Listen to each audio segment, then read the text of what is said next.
Hello friends, कैसे हैं आप लोग। आशा करता हूं कि आप लोग का स्टडी बिल्कुल ही सही चल रहा होगा। फ्रेंड्स, आप लोग के लिए आज एक करंट का बहुत हॉट टॉपिक लेकर आया हूं और ये टॉपिक है कुवैत में एक ऐसा प्रवासी बिल आया है फ्रेंड्स, जिसके बदौलत भारतीय कामगार वहां से भारतीय कामगारों की वहां से छटनी हो सकती है। और ये फिक्स है फ्रेंड्स, ये छटनी इन दिनों आने वाले समय में देखने के लिए एकदम मिल सकता है। तो फ्रेंड्स देखेंगे इसके बारे में सारा डिटेल हम आपको बताएंगे, मैप के माध्यम से भी समझाएंगे आपको, क्योंकि ये वाला एरिया एकदम एग्जामिनेशन के पॉइंट ऑफ व्यू से बहुत इंपॉर्टेंट होता है फ्रेंड्स। ये पूछ देता है कि ओपेक कंट्री में कौन कौन से ओपेक जो संगठन है उसमें कौन कौन से कंट्री आते हैं। तो इस मैप के माध्यम से हम आपको अच्छी तरह से समझाएंगे। तो चलिए शुरू करते हैं फ्रेंड्स।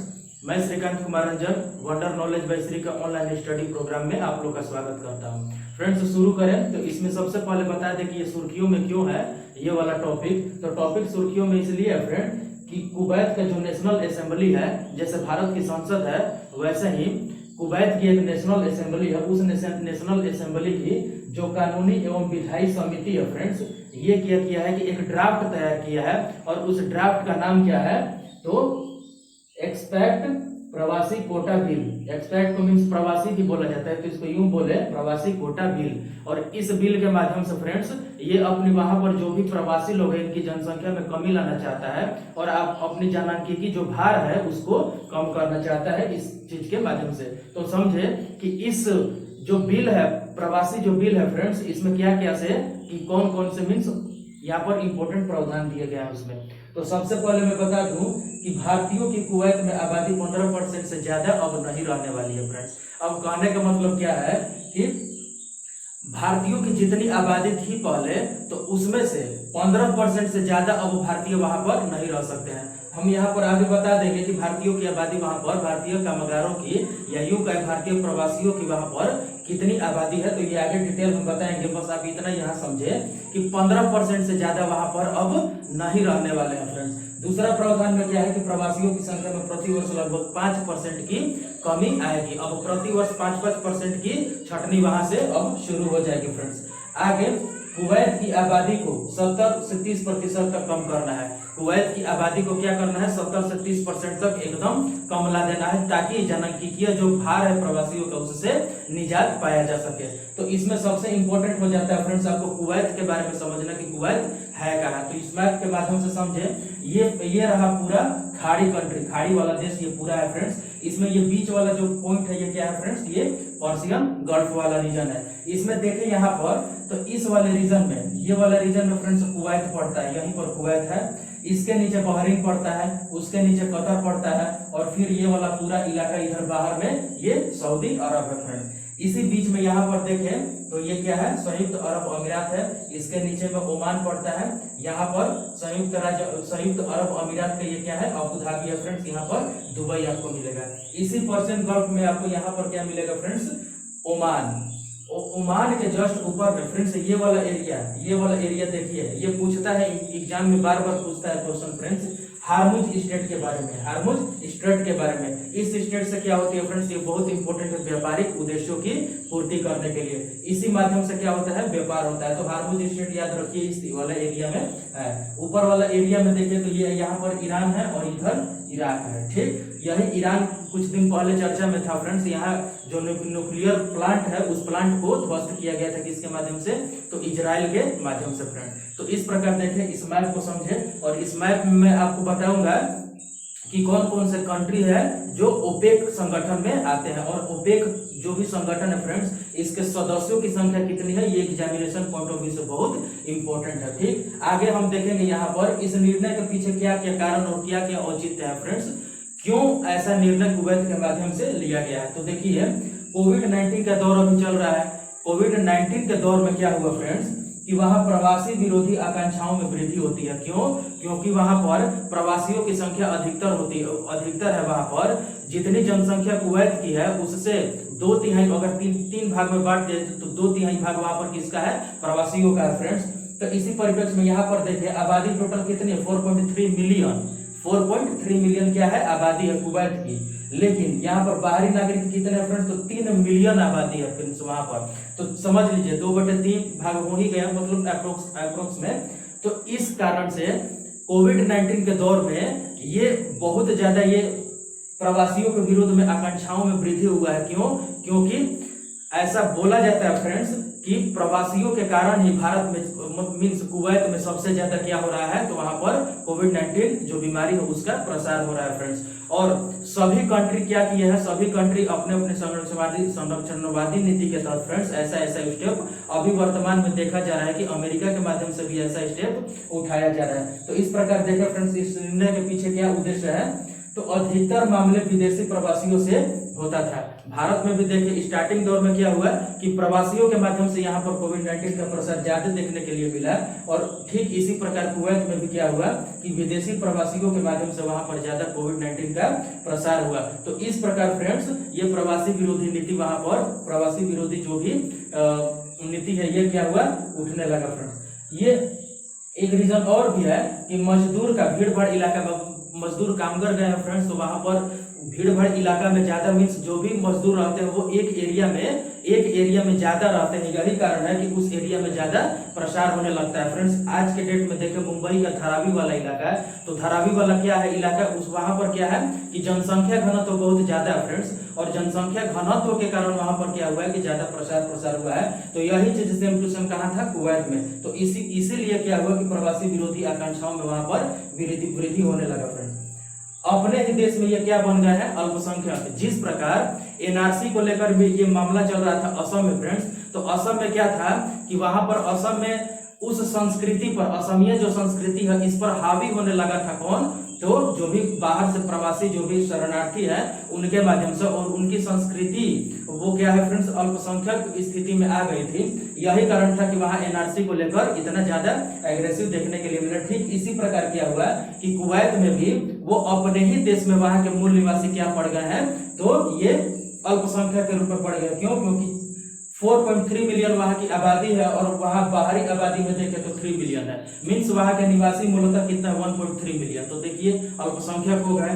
बहुसंख्यक में कौन है वहां पर, तो बाहरी नागरिक है। तो इस प्रकार किया हुआ फ्रेंड्स जनांकीय संरचना पर भी दबाव आता है। जनांकीय संरचना मतलब कि वहां के उद्योग धंधा में, वहां के सेवा क्षेत्र में वहां के जो मूल निवासी है उनको कम वहां सेवा प्रोवाइड हो पा रहा था। इसीलिए क्या हुआ कि वहां जनांकीय संरचना पर दबाव आया।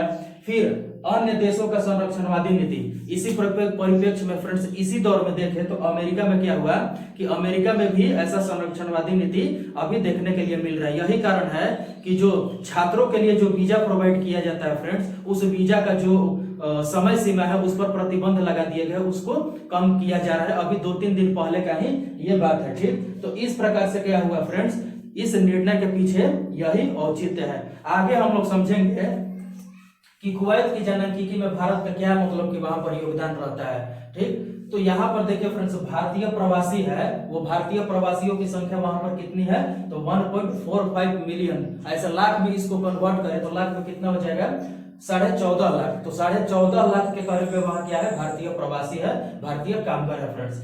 यह क्या है कि सबसे बड़ा प्रवासी समुदाय है।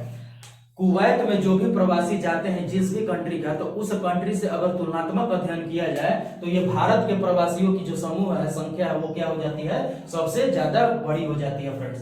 28,000 सरकारी नौकरी में वहां पर है, यहाँ के जो भी निवासी है वो 28,000 सरकारी नौकरी, निजी क्षेत्र में 5 लाख कार्यरत है फ्रेंड्स, और आश्रितों की संख्या कितना है, तो 1.16 लाख। तो इस प्रकार से देखिए वहां के जनसंख्या में कितना भारतीय कामगार वहां पर उपलब्ध है फ्रेंड्स। छात्र इन्हीं में अगर देखें तो 1.16 लाख में अगर देखें तो छात्रों की संख्या कितनी है, तो 60,000 छात्र है। तो इस प्रकार देखिए भारत का जो भी प्रवासी लोग है वो कितने यहाँ पर अपनी मजबूत स्थिति और बड़ा समुदाय के रूप में वहां पर रह रहा है फ्रेंड्स। फिर आगे देखिए भारत के लिए इसमें योगदान, भारत के लिए क्या योगदान था, कुवैत का भारत के लिए क्या योगदान था, तो आपको बता दूं फ्रेंड्स, ये खाड़ी कंट्री जितने हैं, इस खाड़ी कंट्री में भारत के कामगार जाते हैं वहां पर क्या करने, तो मजदूरी या जो भी बोले फ्रेंड्स अपने जीविकोपार्जन के लिए यहाँ पर जाते हैं, काम करते हैं, कमाते हैं, और वहां से जो भी पैसा होता है उस पैसा को कहाँ, भारत में भेजा जाता है। और इसी पैसा को क्या बोला जाता है फ्रेंड्स,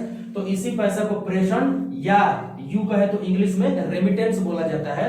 तो ये खाड़ी वाला जितना कंट्री है फ्रेंड्स, रेमिटेंस के दृष्टि से भारत के लिए बहुत ज्यादा महत्व रखता है। और यही कारण है कि अगर ऐसा नियम कानून अगर बन जाता है, ऐसा बिल अगर आ जाता है, तो इस रेमिटेंस में क्या होगी, धीरे धीरे कमी होगी फ्रेंड्स। यही कारण देखिए रेमिटेंस का 2018 में फ्रेंड्स, 2018 में 4.8 बिलियन डॉलर 4.8 बिलियन डॉलर की प्राप्ति हुई भारत को। कहां से, तो यही कुवैत से फ्रेंड्स, कुवैत से।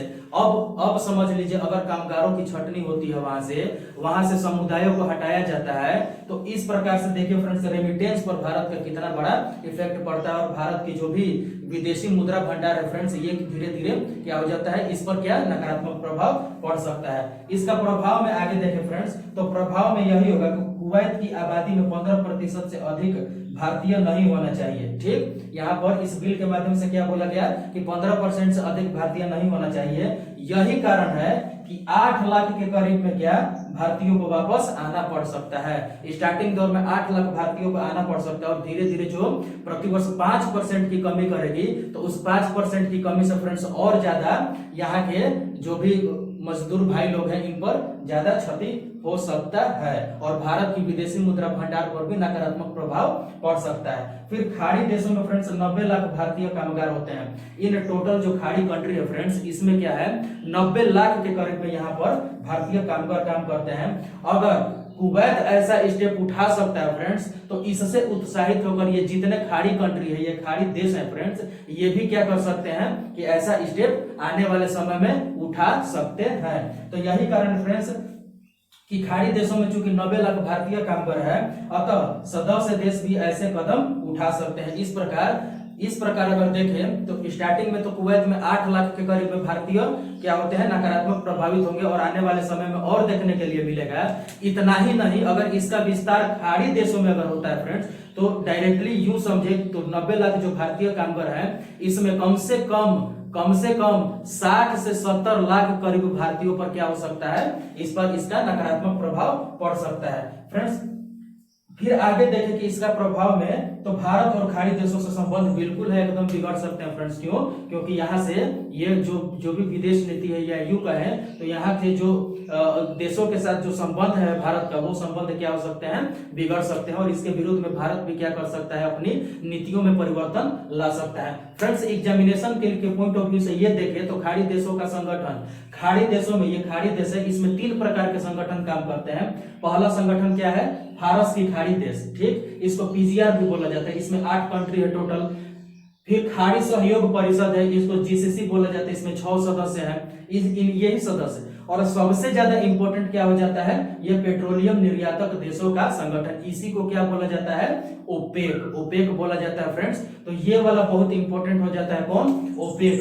ये क्वेश्चन आए दिन देखने के लिए मिलता है एग्जाम में फ्रेंड्स कि ओपेक का निम्नलिखित में से कौन कौन सदस्य देश है। तो आप समझ ले, ईरान वाला इलाका, ये ईरान देखिए, इराक, फिर कुवैत के बाद यूएई, और इसके बाद ये सऊदी अरब। ठीक, तो यहाँ पर 1, ये 2, यहाँ 3, ये 4, और ये टोटल 5। तो कितने कंट्री है, टोटल कंट्री कितने हैं ओपेक संगठन में, तो ये 5 कंट्री है। तो इस प्रकार देखें तो ये बहुत ज्यादा इंपॉर्टेंट हो जाता है एग्जाम के पॉइंट ऑफ व्यू से आपके लिए। तो ये रहा फ्रेंड्स टोटल, इससे आगे जुड़ी हर एक अपडेट को आपको मैं साझा करते रहूंगा। तब तक के लिए धन्यवाद।